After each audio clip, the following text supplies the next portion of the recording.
Diabetic foot, कोई भी diabetes mellitus का जो पेशेंट है उसके पाँव के ऊपर अगर कोई ज़ख़म या कोई फोड़ा फिंसी निकल आए तो उसको डायबिटिक फुट कहते हैं। पाँव को अल्लाह ताला ने बड़ी ही हिकमत के साथ बनाया है, क्योंकि उसने सारे जिस्म का वज़न जो है वो टॉलरेट करना होता है। एक पाँव के अंदर 26 हड्डियाँ होती हैं और दो पाँव में 52 हड्डियाँ हैं और ये पूरे जिस्म के 1/4 हड्डियों के बराबर है। इसमें 26 मसल्स होते हैं और 113 लिगामेंट्स होते हैं। मसल्स और लिगामेंट मिल के हड्डियों को ख़ास तरतीब के साथ इस तरह रखते हैं पूरे जिस्म का जो वज़न है वो सही तौर पर डिस्ट्रीब्यूट हो। अस्सलाम वालेकुम, मेरा नाम है डॉक्टर अरफ़ा और डायबिटीज़ इंस्टीट्यूट ऑफ पाकिस्तान से आप सबको खुशामदीद। आज का हमारे शो में मौजूद हैं डॉक्टर मोहम्मद अतीकुर रहमान साहिब। उन्होंने MBBS किया इलामा इकबाल मेडिकल कॉलेज से और उसके बाद MRCP किया है इंग्लैंड से और MRCP किया है आयरलैंड से। इसके अलावा डॉक्टर साहब के पास fellow of Royal College of Physicians और सर्जन्स की भी जो है ना वो रखते हैं, उसकी भी मेंबरशिप है और हमारे साथ मौजूद हैं। और पहले काफ़ी ज़्यादा खिदमात आयरलैंड और इंग्लैंड में उन्होंने अपने अंजाम दी है। अब हमारी खुशकिस्मती है कि डॉक्टर साहब पाकिस्तान में हमारे पास मौजूद हैं, लाहौर में डायबिटीज़ इंस्टीट्यूट ऑफ पाकिस्तान में 8 से 4 बजे तक रोज़ाना बैठते हैं। तो डॉक्टर साहब अस्सलाम वालेकुम, आपको खुशामदीद। कैसे हैं आप? Thank you. अल्हम्दुलिल्लाह। तो आज का जो हमारा टॉपिक है वो एक बहुत ही इम्पॉर्टेंट टॉपिक है, जो कि डायबिटीज़ की कॉम्प्लिकेशंस। आप सबको मालूम है कि जब शुगर काफ़ी देर तक प्रोग्रेस होती रहती है तो वो फिर कॉम्प्लिकेशंस के अंदर कन्वर्ट हो जाती है। तो कुछ कॉम्प्लिकेशंस जिसमें गुर्दे भी ख़राब हो सकते हैं आपके, उसके अलावा आपके हार्ट के इश्यूज़ आ सकते हैं, ठीक है। न्यूरोपैथी के एक कॉम्प्लिकेशन है वो हो सकती है, आपकी आइज़ अफेक्ट हो सकती हैं। तो इसके साथ साथ एक इंपॉर्टेंट कॉम्प्लिकेशन है जिसके ऊपर आज हम बात करने जा रहे हैं, वो है डायबिटिक फुट। तो डॉक्टर साहब, इसके बारे में हमने काफ़ी सुना है डायबिटिक फुट के बारे में, और मरीज़ बहुत सारे आते भी हैं जो कि इस कॉम्प्लिकेशन के साथ प्रेजेंट करते हैं। तो मैं चाहूँगी कि आप बता दें डायबिटिक फुट होता क्या है। बिस्मिल्लाहिर्रहमानिर्रहीम। Thank you for nice introduction. Diabetic foot, जो कोई भी डायबिटीज़ मेलाइटस का जो पेशेंट है उसके पाँव के ऊपर अगर कोई ज़ख़म या कोई फोड़ा फिंसी निकल आए तो उसको डायबिटिक फुट कहते हैं। पाँव को अल्लाह ताला ने बड़ी ही हिकमत के साथ बनाया है, क्योंकि उसने सारे जिस्म का वज़न जो है वो टॉलरेट करना होता है। एक पाँव के अंदर 26 हड्डियाँ होती हैं और दो पाँव में 52 हड्डियाँ हैं और ये पूरे जिस्म के 1/4 हड्डियों के बराबर है। इसके अलावा इसमें 26 मसल्स होते हैं और 113 लिगामेंट्स होते हैं। मसल्स और लिगामेंट मिल के हड्डियों को ख़ास तरतीब के साथ इस तरह रखते हैं कि पूरे जिस्म का जो वज़न है वो सही तौर पर डिस्ट्रीब्यूट हो, कहीं पर किसी को ज़्यादा बोझ ना महसूस हो। तो ये अल्लाह ताला की एक ख़ास कुदरत है जो उसने हमारे पाँव में रखी हुई है। डॉक्टर साहब, अगर मरीज़ की शुगर कॉन्स्टेंटली हाई रह रही है तो फिर क्या उसके पाँव के ऊपर असरात हो सकते हैं? शुगर अगर बहुत ज़्यादा रहे और पेशेंट जो है वो उसकी परवाह ना करे तो फिर सबसे पहले तो जो है वो स्किन इन्वॉल्व होती है। स्किन जो है वो खुश्क हो जाती है और उसमें क्रैक्स आ जाते हैं। फिर स्किन के बाल झड़ने शुरू हो जाते हैं और पाँव जो है वो ठंडा सा महसूस होता है दूसरे पाँव की निस्बत।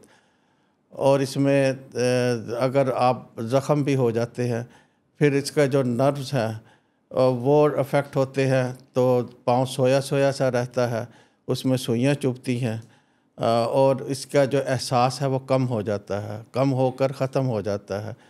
अब इसका क्या नुकसान है कि इंसान ने अगर चप्पल पहनी हुई है और वो सड़क पे जा रहा है, चप्पल उतर जाए तो उसको महसूस ही नहीं होगा कि चप्पल उतर गई है और गर्म सड़क के ऊपर उसके तलवों में आंवले पड़ जाएंगे। तो अब आंवले भी पड़ गए हैं तो भी उसको एहसास नहीं होता। इसी तरह अगर जूता ऐसा पहना हुआ है कि जो चुभता है तो वो उसको नहीं महसूस होगा, तो उसमें ज़ख़म हो जाएंगे और ज़ख़म जो है वो फिर जल्दी ठीक नहीं होता, क्योंकि जो खून की जो नालियां हैं वो भी तंग हुई हुई होती हैं, तो खून पूरी मिकदार में नहीं पहुंचता। तो इसलिए पाँव का ज़ख़म जो है वो जल्दी से ठीक नहीं होता। तो अब क्या आगे क्या होगा कि उसमें इन्फेक्शन हो जाएगी। इन्फेक्शन होगी तो अगर उसको भी ठीक से आपने इलाज नहीं किया तो गैंग्रीन हो जाता है। गैंग्रीन दरअसल डेथ है टिश्यूज़ की। अब वो टिश्यू जो है वो बिल्कुल मुर्दा हो गए हैं, तो उसको फिर काट के अलहदा करना पड़ता है, वरना उसका जहर जिस्म में फैल जाएगा। इसी तरह जो खून की नालियां हैं, क्योंकि वो भी तंग होती हैं। क्यों तंग होती हैं? क्योंकि आपने शुगर को कंट्रोल ही नहीं किया, तो उसकी वजह से खून की नालियां तंग हो जाती हैं। अब तंग खून की नालियां जो है वो अब खुराक और ऑक्सीजन जो है आखिर तक पहुंचाने में नाकाम रहती हैं। तो उसका जो पाँव का जो अंगूठा है, सबसे पहले स्याह धब्बा नमूदार होता है। ये स्याह धब्बा भी दरअसल डेड स्किन है, और वो धब्बा बढ़ता जाता है, और जब काफ़ी ज़्यादा बढ़ जाता है तो उसको भी काट के फेंकना पड़ता है। अब चाहे वो एक उंगली हो, चाहे सारी उंगलियां हो, चाहे वो आधा पाँव हो या पूरा पाँव हो। तो ये देखा गया है WHO की रिपोर्ट के मुताबिक हर 30 सेकंड में एक पाँव सिर्फ शुगर की वजह से दुनिया में काटा जाता है, और ये तादाद जो है वो 1 मिलियन के करीब एनुअली पहुंच जाती है। तो ये इससे आप अंदाज़ा लगाएं कि ये कितनी बड़ी प्रॉब्लम है कि जो कि शुगर के मरीज़ फेस करते हैं। और इसकी सिर्फ़ और सिर्फ क्या वजह है? इसकी सिर्फ़ और सिर्फ वजह जो है कि शुगर का कंट्रोल ना होना है। अगर शुगर कंट्रोल कर ली जाए तो यहाँ तक फिर बात पहुँचती ही नहीं है। बिल्कुल। डॉक्टर साहब, आपने बताएँ जो स्टैट्स बताए हैं वो यकीनन बहुत ख़तरनाक स्टैट्स हैं, और एक सिर्फ यही एक कॉज़ है कि शुगर लोग अपने कंट्रोल नहीं करते हैं, अपने पाँव की जो केयर है वो नहीं करते। तो क्या क्या एहतियातें हैं जो कि उनको इख्तियार करनी चाहिए कि जिससे वो जो पाँव काटने तक की नौबत ना आए और डायबिटिक फुट उनको डेवलप ना हो? एक तो शुगर के मरीज़ को शुगर कंट्रोल कर रखनी चाहिए। फिर पाँव की हिफाजत इतनी ही करनी चाहिए जितनी वो मुंह की हिफाजत करता है। रोज़ाना उसको नीम गर्म पानी से धोए और फिर खुशक करे, और पाँव की उंगलियों के दरमियानी हिस्से को ज़रा अच्छी तरह एहतियात से देखे, वहाँ कोई ज़ख़म तो नहीं है, या वहाँ कोई सफ़ेदी या कोई कलर चेंज तो नहीं है। तो और दूसरा, पाँव का तलवा जो है वो भी देखे। अब अगर वो या आईने की मदद से देखे या किसी और को दिखा दे, लेकिन पाँव का तलवा जो है वो रोज़ाना देखना ज़रूरी है। उसके बाद धोने के बाद, खुशक करने के बाद मॉइस्चराइजिंग क्रीम लगाए, और पाँव की अगर आप मालिश करें रोज़ाना और उंगलियों को हरकत करें दें, तो पाँव जो है वो उसमें सर्कुलेशन बढ़ जाती है, और ये बड़ी फ़ायदेमंद चीज़ है।